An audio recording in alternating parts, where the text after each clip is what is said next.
I actually wanted to put a question across to you, Doc.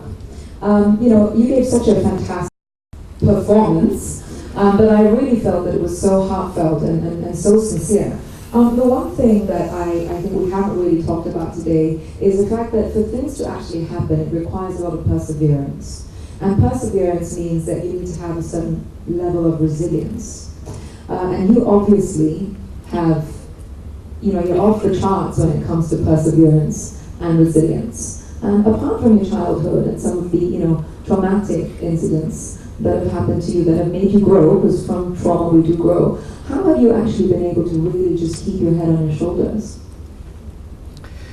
That is a tough question. Please don't tell me it's medication.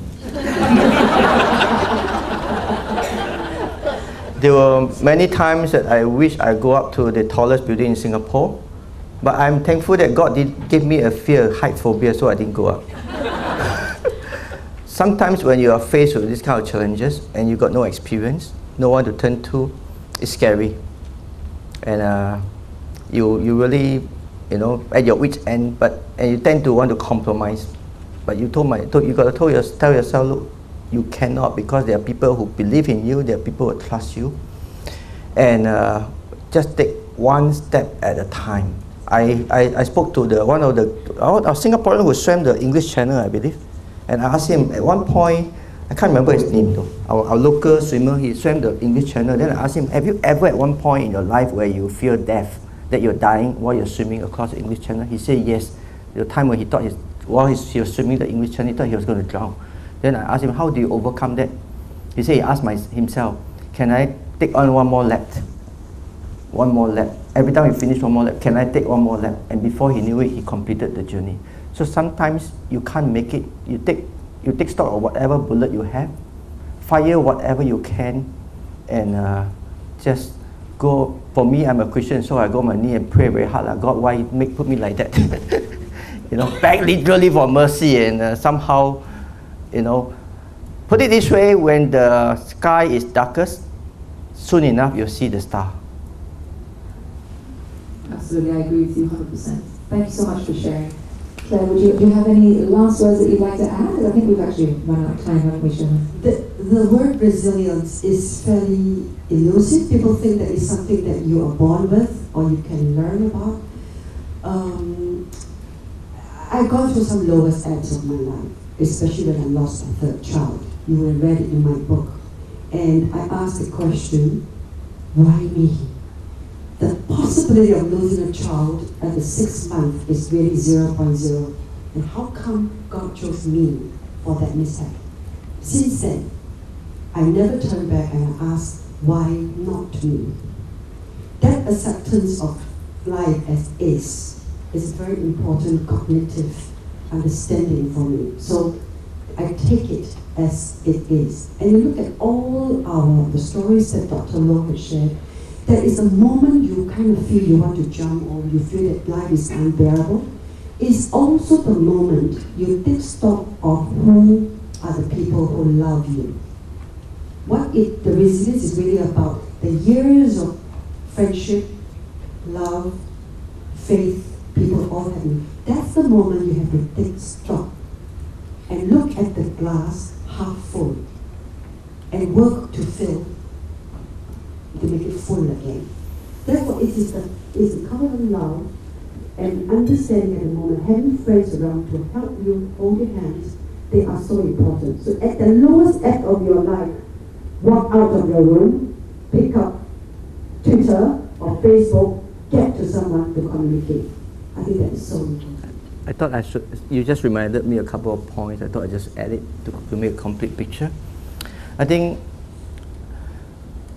when you are really down and out, you really have to ask, what does it really matter when you have to take let's say you are literally on your last days of your life, you've got to ask yourself, does it really matter when you reach those times? All these problems that you're facing, does it really matter at the point when you're about to take your last breath? Who really matters is really your loved one, your family, your children, the people who really care for you. Who will be the person who throw the stone into your grave?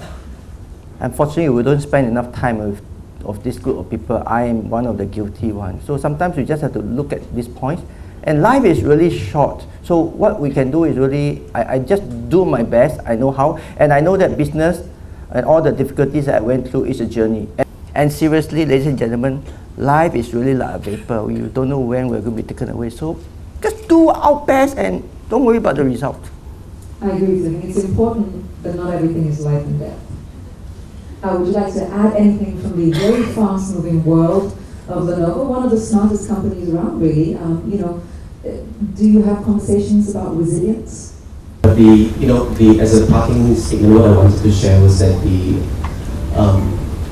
everyone's an educator here. I hope you'll be able to bring this message at the right time to your students, because if you look at today's world, it is fast being super globalized.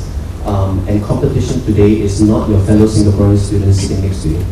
Competition today is the Chinese student that's studying somewhere else. Competition is going to come from the Vietnamese student that's studying somewhere else. It's going to come from the Australian students studying somewhere else.